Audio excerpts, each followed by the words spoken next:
But Bomber is just the statue, the solid statue of a Terran Marine here, man. Just ready to play normal, ready to play solid, and ready to start this next map. As down here in the bottom left is the red Terran player. Please make some noise for Star Tail Bomber.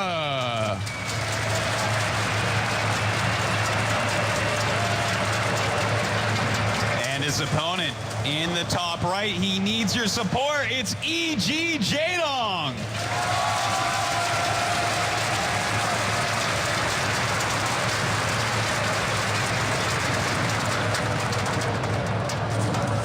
What a series we've got here in front of us. Oh my. Lucky us, Autosis, lucky us. Seriously, guys, get on those internets. Let your friends know on Facebook, Twitter, and Reddit, and anything else that you happen to use. Let them know that this is going on. WCS Season 2 Finals, the biggest tournament of the year to date. And God, has it been the best so far. It has been absolutely fantastic. We've seen some amazing games. We've seen the #1 ranked player in the world, Innovation, being knocked out in the first round here in the round of 16. When we've seen some upsets, I don't think too many people expected JaeDong and Bomber to be in the finals. Let's just say that, together as a package. Absolutely not. I think very few people have believed this indeed. In fact, Zerg was expected not to even do well. Only 2 Zergs entered this tournament. Scarlet made it all the way to the round 8. Here JaeDong is in the finals, possibly going to win, but first, he has to win 4 games out of the next 6. Imagine if he did it just in a row, just won it 4-1. That would be a one way to win, wouldn't it? Hey, I guess that would be a way to assert your dominance, being the tyrant himself. All right, Autosis, coming into map number 2 now. I have a feeling here that considering game number 1 was decided on very small mistakes, which are very easily adjusted, on JaeDong's side of things, I don't think he's going to change anything. And likewise from Bomber, who's going to be like, all right, I'm comfortable with how things went in game number 1. Well, it certainly looks like Bomber's going to do exactly the same thing. As far as JaeDong goes, I think he might play maybe a bit more economical. You know, Bomber had that very wide choke to his natural expansion, Newkirk Precinct. The choke here isn't quite as bad. There's no way that getting quick speed is going to be able to punish Bomber. JaeDong tested him. Bomber passed the test. So this game, I think JaeDong's going to actually look a lot better when that push comes out. Yeah, absolutely. He hasn't taken the extractor. He hasn't done anything along those lines. But look at this over on this side. Bomber kind of playing a little bit more greedy, because if we just remember to game number 1, he took a single refinery. So the small adjustments coming from both sides here. Bomber, without taking a refinery to start to bring in gas, gets a much, much earlier 3rd command center. You know what, it's funny because in the first game, they were both macro builds with things built in to punish an over-greedy opponent. Here, they've both gone for a much more macro-heavy play.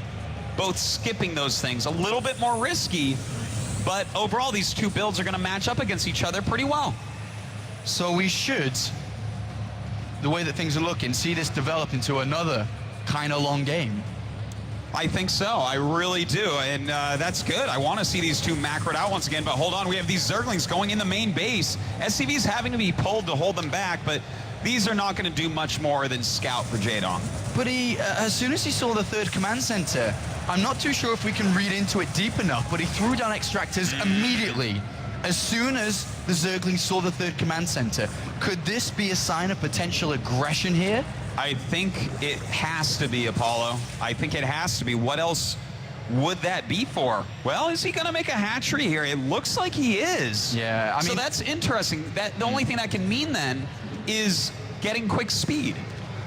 Yeah, getting quick speed, depending on the style he wants to play, whether it's Roach Hydra, he could decide to upgrade off double evolution chambers a little bit earlier if he was going to rely on Roaches more so than Zerglings, but that's not a style we do see from JaeDong very often here.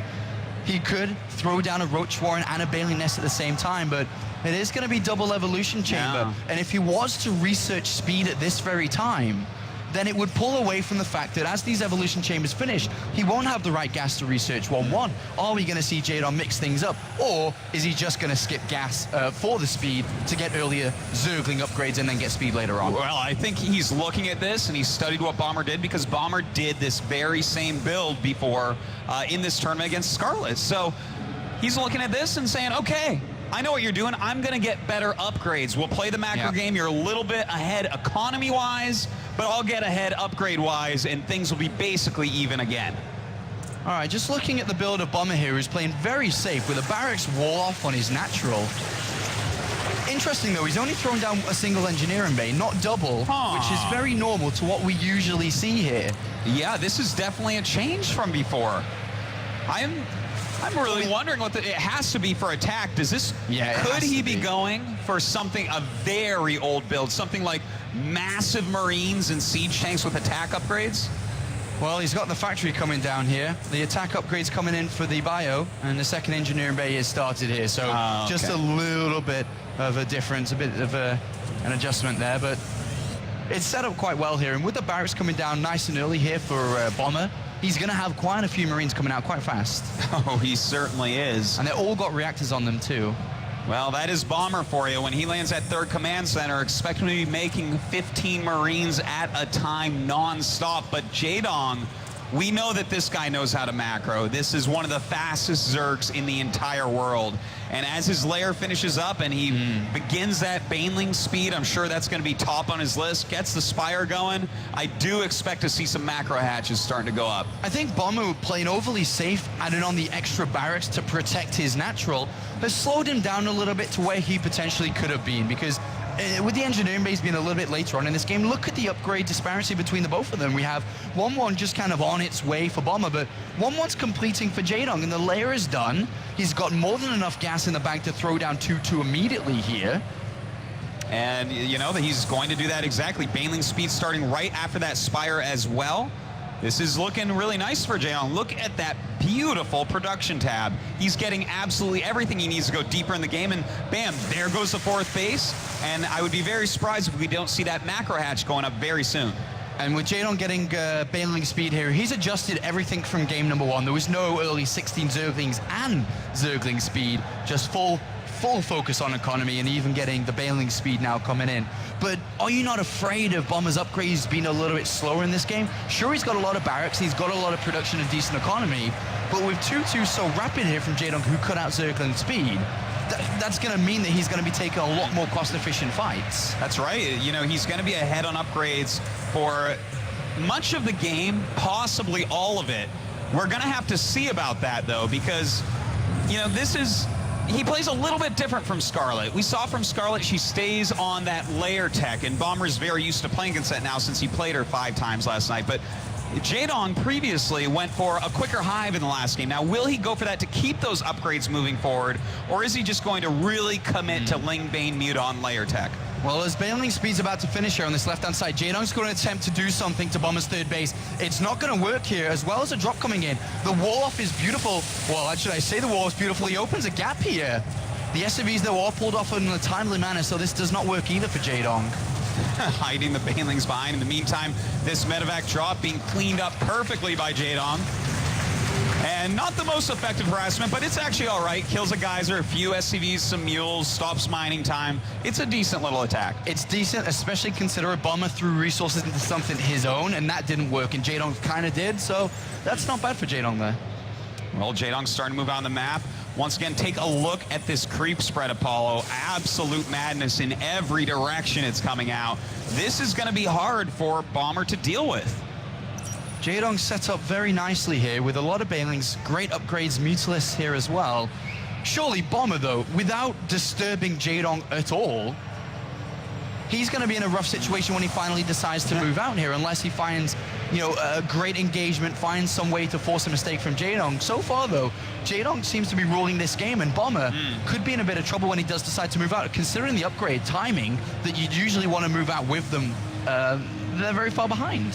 You know, Bomber is definitely setting up for his never-ending parade push. Just a constant attack with perfect macro behind it, spending every mineral and staying maxed out. Now, how well can he do that? He's starting to move out, scanning that creep, but JaeDong has a lot of units in the middle of the map. Yeah, both of these players have a lot of units here. We're going to have to see if JaeDong can flank this well. He's going to come from the right-hand side and the left-hand side all at the same time. He's going to filter through one way, though, and there's a lot of tanks and Widow mines. We'll see how this can work for JaeDong. His Banelings are clumped up. I don't think he's getting the best trade-offs here. Well, he's killing the Marines on the right-hand side and not losing the mutas, so it's not a travesty that we're watching here. But Bomber pushing forward hasn't lost a considerable amount of his army. And well, JaeDong does return back to meet up with 42 new Zerglings to attempt another attack here as Bomber sets himself up to continue to push forward. Now his +2 armor's on its way. Is JaeDong going to be able to use these Mutalisks to pick off a couple of tanks here? He may be able to, coming in from the side, targeting those siege tanks on Amelia. A lot of Widow Mines, but the Widow Mines even get taken out there. The Overseers eating the Widow Mine shots. A nice engagement by JaeDong. Nice engagement from JaeDong, and Bomber has to go through different layers of JaeDong's army, and here comes another one. There's no tanks this time. There's a couple of Widow Mines that do get buried in here. The Banelings do not get the best hits, and JaeDong must retreat once again.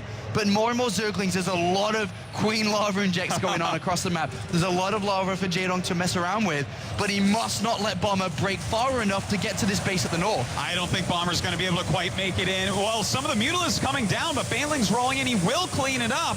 And you know what, Apollo? These are nice moves by JaeDong. He's keeping that Widow Mine count so low that his Lings and Banelings can actually close against these Marines. And Bomber, without a fourth command center here, is really focusing on just pushing forward, really hammering up this left-hand side. If he can, well, basically Bomber's goal is to break JaeDong and get towards that fourth base.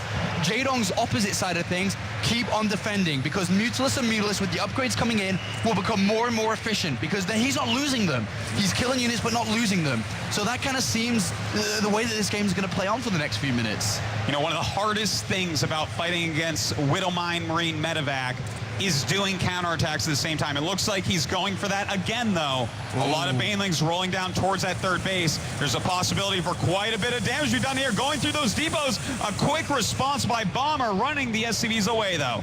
Yeah, JaeDong didn't really do anything with those. Does borrow them, so he's going to have to force a scan out, I suppose, but not the best of use of his Banelings there, considering he needs everything he can get to be able to stop Bomber, who is going to continue to launch an assault still without a fourth command center here. Very focused on 3 bases.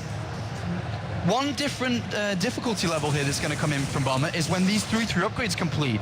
That's gonna really hurt JaeDong in the fight. It's gonna hurt him terribly badly. It's gonna be rough, but at least JaeDong, his hive is about to finish, so he can start his 3/3, but he will definitely be down in upgrades for quite a while. Oh, what a spread of units here from Bomber. Widow Mines and Marines absolutely everywhere. He's got control of the Zelnoga Tower. JaeDong's gonna have to come in to fight this, but I think Bomber's spread too well. Can JaeDong do this here? This is a beautiful spread. Bomber trying to come in for the kill, but hold on. JaeDong pushing his Zerglings through. Let's see how these mine connections actually end up going, and it looks like JaeDong not barely going to get through. Too many Marines. I mean, they trade off so equally between them, but right now JaeDong still needs Banelings. Bomber's getting closer and closer to the goal, which is breaking this fourth base down, and it looks like he's going to do it. Bomber's going to be able to break this fourth base down. JaeDong morphing Banelings. If this fourth base goes down, this is amazing news for Bomber. Bomber gonna go ahead and kill that hatchery. A great move by Bomber, his never-ending push, getting what it set out to do, the fourth base. And now with +3 attack finishing and +3 armor about to finish as well, everything is crumbling here from JaeDong. He had one goal, was to protect that fourth base, and he failed. He failed at this time. But if he can trade off a lot of his units cost efficiently and re-establish a new base, maybe things can still work for JaeDong. But right now, Bomber's leading this game quite convincingly, I'd say. He certainly is, and JaeDong going around hitting the resupply line here. He's going to be able to take these units out very easily. And look at this, he's leaving burrowed Banelings behind so that if Bomber comes back, maybe he can get those huge detonations. Bomber's not coming back though, Autosis. He's marching forward here. He's retreated from his third base, and surely this means that JaeDong has to go back to defend. I think he's going to have to. The drone's getting out, but 2 macro hatches, 3 queens already falling in the meantime. Oh, he does kill that command center. A big move by JaeDong, but I think he's getting the worst end of this trade. Yeah, maybe somehow if he can get all these Banelings and cost efficiently trade against the Marines on the other side of the map. JaeDong saved his drones here, so if he can get a mining base up and running, right now there are 20 Banelings on the map. A couple of them are burrowed. Well, Bomber looks like he may end up going home with the army to rejoin up, or no, he's turning back around. I guess he wants to keep attacking with this, but JaeDong, he has to start crushing some of these armies or he's just going to lose. Yeah, JaeDong is really in trouble here. 130 supply to a 98. It'd take a miracle here for JaeDong to be able to win this game. That would put him down 0-2 in this best of 7. Well, right now the Muta's trying to hold off this reinforcement line. Bomber coming up both sides at once when this army joins forces. There's Bailey's there slightly to the right, but a scan goes down from Bomber. Excellent pickup there. Wow. Really well done there by Bomber. This is the only way that JaeDong really has a chance to come back. We'll see if he can do it. Bomber pushing forward, starting to spread. A lot of Widow Mines in there. And Bomber, what a beautiful spread. JaeDong's going to have to fight here. There's a couple of Board Bailey's. They get picked up anyway. And Bomber is almost just confirming that this map is his. JaeDong must fight here. He cannot just keep running away. The spread is getting stronger and stronger for Bomber. He's even cutting off the reinforcements here. JaeDong is forced into a fight. He has to fight, otherwise he'll lose all his bases. But look at JaeDong. Where is he going? What is he doing? I think he's accepted that the fight is something he can't win. Probably 0% to win that and 1% to do a base trade or something. But I don't think it's even that, Apollo. Bomber is looking way too strong right now. Bomber's playing so good here. Look at that. Oh, that was some big explosions by the Widow Mines. And I think we're going to have to see a GG coming up pretty soon here from JaeDong. Yeah, the only thing that's working in JaeDong's favor are those board baners, but they are not going to pick up everything here. They get a good chunk of units, but still, even if all these baners detonate correctly, it will not work. GG, and Startail Bomber takes a 2-0 lead in the Grand Finals. That is a huge